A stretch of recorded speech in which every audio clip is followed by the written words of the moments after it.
इस वीडियो को देखने के बाद आपका इलेक्ट्रोस्टैटिक्स का पूरा रिवीजन हो जाएगा। आप Coulomb's law, Gauss law, electric field, electric potential and electric dipoles के सारे important points and formulas revise कर लेंगे। सबसे पहले बात करते हैं कूलम्ब्स लॉ की। दो चार्जेस Q1 एंड Q2 के बीच इलेक्ट्रिक फोर्स होता है K times Q1 Q2 divided by R square. R दोनों चार्जेस के बीच का डिस्टेंस है। K एक कांस्टेंट है जिसकी value 9 times 10 to the power 9 newton metre square पर चार्ज स्क्वायर होती है SI यूनिट में।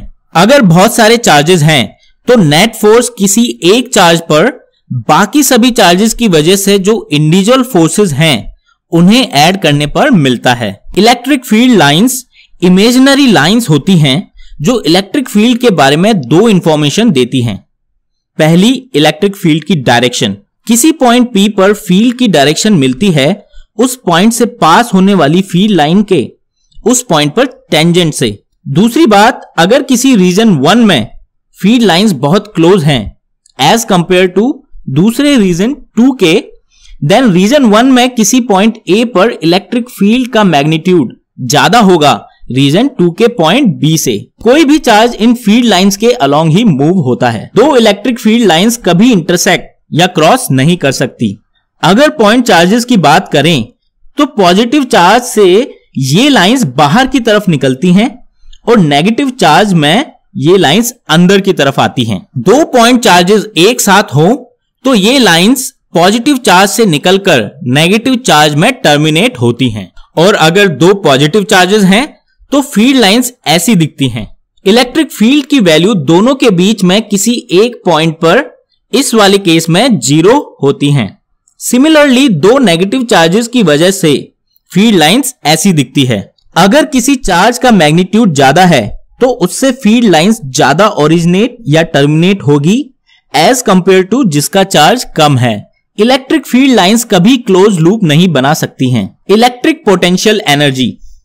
इलेक्ट्रिक फील्ड अगर किसी चार्ज को पॉइंट A से पॉइंट B मूव करती है तो उसके द्वारा उस चार्ज पर किया गया वर्क होता है integration of dot product of force vector and displacement vector from point A to B, जहां पे ds स्मॉल डिस्प्लेसमेंट है, F फोर्स वेक्टर है and theta force and displacement के बीच का एंगल है।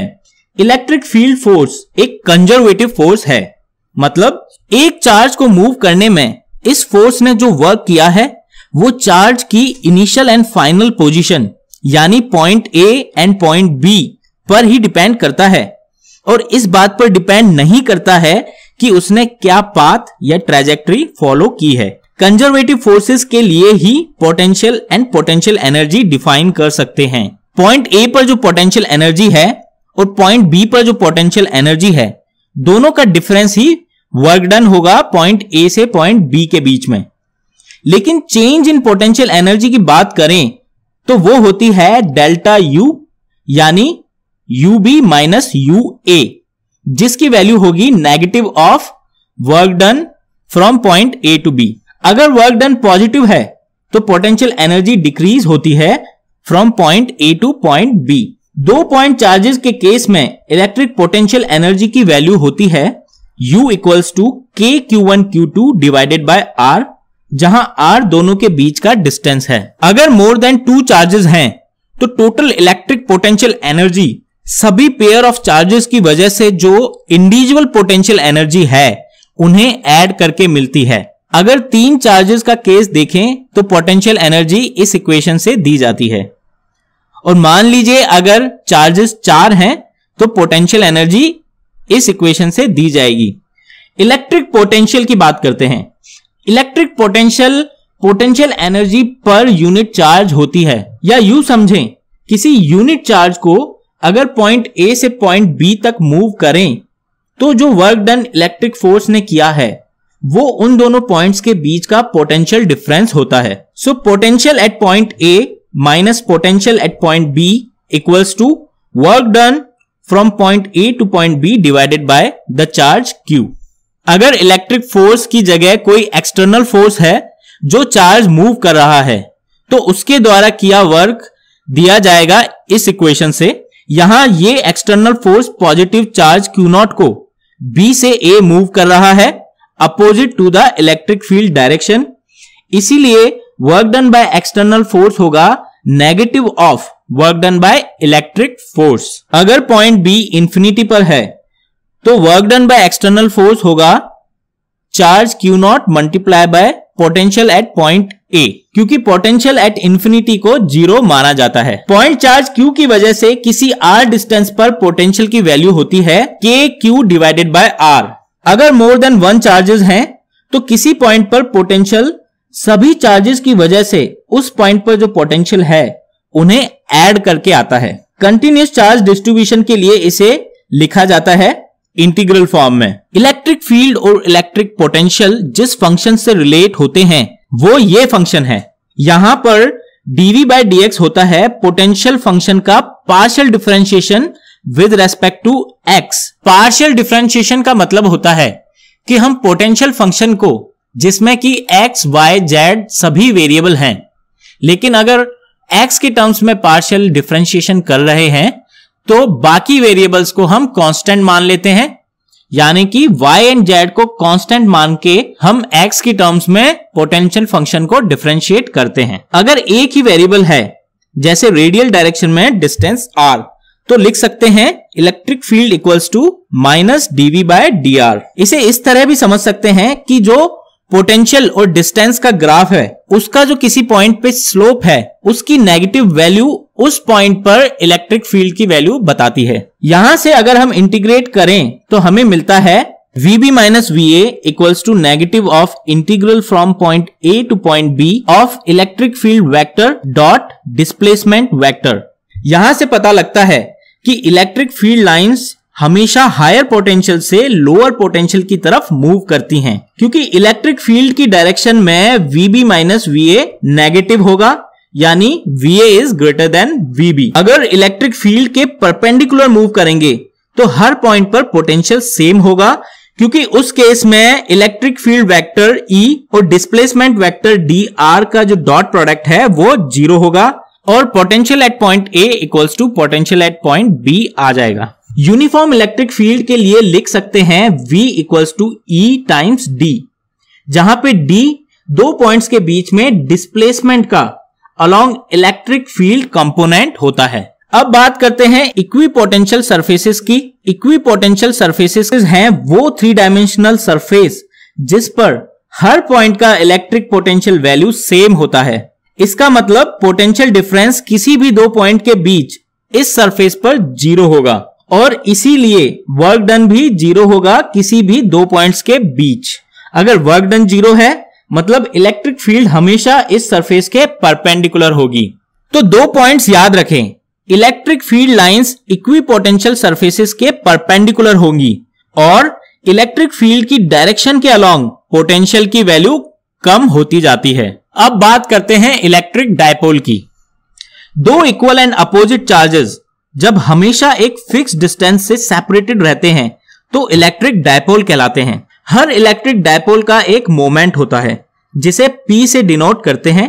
इसकी वैल्यू होती है P equals to 2A times Q, जहां 2A दोनों चार्जेस के बीच का डिस्टेंस है। इलेक्ट्रिक डायपोल मोमेंट एक वेक्टर क्वांटिटी है और ये नेगेटिव से पॉजिटिव चार्ज की तरफ डायरेक्टेड रहता है। अगर दो डायपोल मोमेंट्स को ऐड करना हो तो वेक्टर एडिशंस यूज करना होता है। यूनिफॉर्म इलेक्ट्रिक फील्ड में डायपोल पर नेट फोर्स हमेशा 0 होता है। नॉन यूनिफॉर्म इलेक्ट्रिक फील्ड में ये नॉन जीरो भी हो सकता है। अगर इस डायपोल पर टॉर्क देखें तो उसकी वैल्यू होगी डायपोल मोमेंट का क्रॉस प्रोडक्ट इलेक्ट्रिक फील्ड के साथ। उसका मैग्नीट्यूड होगा P times E sine theta. Theta equals to 0 and 180 degree पर टॉर्क 0 होगा और थीटा इक्वल्स टू 90 डिग्री पर टॉर्क मैक्सिमम होगा। अगर dipole small angle d theta से रोटेट होता है तो टॉर्क के द्वारा वर्क होता है जिसकी वैल्यू होती है टाउ डी थीटा, या इसे लिख सकते हैं minus PE sine theta d theta, क्योंकि du change in potential energy equals to negative of work done है तो चेंज इन पोटेंशियल एनर्जी की वैल्यू होगी PE sine theta d theta. अगर डायपोल θ1 से θ2 रोटेट हुआ है तो इंटीग्रेट करने के बाद हम लिख सकते हैं work done by torque of electric force equals to PE times cos θ2 minus cos θ1। और अगर कोई एक्सटर्नल फोर्स टॉर्क लगाता है अगेंस्ट द इलेक्ट्रिक फील्ड तो उसकी वैल्यू इस वैल्यू के नेगेटिव होगी, क्योंकि theta equals to 0 degree and 180 degree पर टॉर्क 0 होता है और फोर्स तो 0 है ही, मतलब इन एंगल्स पर ये डायपोल इक्विलिब्रियम में होगा। ये इक्विलिब्रियम स्टेबल होगा या अनस्टेबल, ये पोटेंशियल एनर्जी की वैल्यू पर डिपेंड करेगा। थीटा इक्वल्स टू 0 डिग्री पर पोटेंशियल एनर्जी की वैल्यू आती है -PE। नेगेटिव वैल्यू है मतलब मिनिमम एनर्जी, इसीलिए इक्विलिब्रियम स्टेबल होगा। मतलब अगर डायपोल को स्मॉल एंगल से मूव करेंगे तो टॉर्क वापस डायपोल को थीटा इक्वल्स टू 0 डिग्री पर लाने की कोशिश करेगा। थीटा इक्वल्स टू 180 डिग्री पर पोटेंशियल एनर्जी की वैल्यू होगी P टाइम्स E। ये वैल्यू पॉजिटिव है, मतलब मैक्सिमम एनर्जी, यानी इक्विलिब्रियम अनस्टेबल होगा। अनस्टेबल इक्विलिब्रियम का मतलब है अगर डायपोल को स्मॉल एंगल से मूव किया तो डायपोल वापस उसी पोजीशन पे नहीं आएगा जहां पे थीटा इक्वल्स टू 180 डिग्री है, बल्कि थीटा इक्वल्स टू 0 डिग्री की तरफ मूव करेगा, जो कि स्टेबल इक्विलिब्रियम है। गॉस लॉ की बात करते हैं। पहले इलेक्ट्रिक फ्लक्स समझते हैं। फ्लक्स मेजर करता है कि एक सरफेस से कितनी इलेक्ट्रिक फील्ड लाइंस पास हो रही हैं। यह एक स्केलर क्वांटिटी है। Small surface area ds vector के लिए फ्लक्स लिखते हैं dot product of electric field and the surface area vector, या इसे इस तरीके से भी लिख सकते हैं E ds cos थीटा। इसे इंटीग्रेट करके हम टोटल फ्लक्स की वैल्यू निकाल सकते हैं। ds की डायरेक्शन सरफेस से आउटवर्ड की तरफ पॉजिटिव ली जाती है। अगर थीटा इक्वल्स टू 0 डिग्री है, या ये कहें कि इलेक्ट्रिक फील्ड सरफेस के परपेंडिकुलर है, तो टोटल फ्लक्स की वैल्यू होगी electric field times total surface area. और अगर थीटा इक्वल्स टू 90 डिग्री है, मतलब इलेक्ट्रिक फील्ड सरफेस के पैरेलल है, तो फ्लक्स 0 होगा। गॉस लॉ कहता है कि अगर एक हाइपोथेटिकल क्लोज सरफेस कंसीडर करें तो उस क्लोज सरफेस से पास होने वाला फ्लक्स होगा close integral of E dot ds, जिसकी वैल्यू होती है उस सरफेस एरिया के अंदर जो चार्ज है Q inside divided by epsilon not. Epsilon not एक कांस्टेंट है, यानी ये फ्लक्स केवल और केवल उस क्लोज सरफेस के अंदर जो चार्ज है उसी पर डिपेंड करेगा।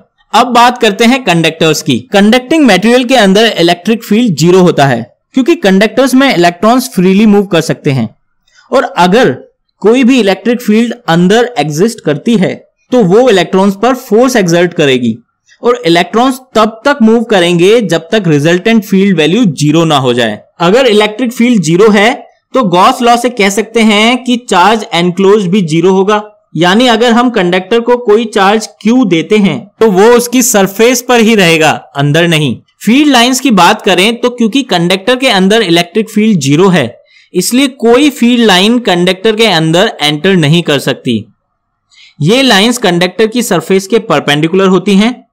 अगर कंडक्टर पर पॉजिटिव चार्ज है तो लाइंस सरफेस से ओरिजिनेट होंगी, और अगर नेगेटिव चार्ज है तो लाइंस सरफेस पर टर्मिनेट होंगी। क्योंकि कंडक्टर के अंदर फील्ड 0 है तो अंदर के हर पॉइंट पर पोटेंशियल वैल्यू इक्वल होगी, यानी सरफेस पर जो पोटेंशियल वैल्यू है वो ही अंदर के हर पॉइंट पर भी होगी। अगर कंडक्टर में कैविटी है और हम एक पॉजिटिव चार्ज उस कैविटी में रखते हैं तो कुछ ऐसा होगा। Equal and opposite charge conductor की अंदर वाली सरफेस पर आ जाएगा, और इक्वल चार्ज सेम साइन के साथ आउटर सरफेस पर अपीयर हो जाएगा। इस तरह हमने इलेक्ट्रोस्टैटिक्स के सारे इंपॉर्टेंट पॉइंट्स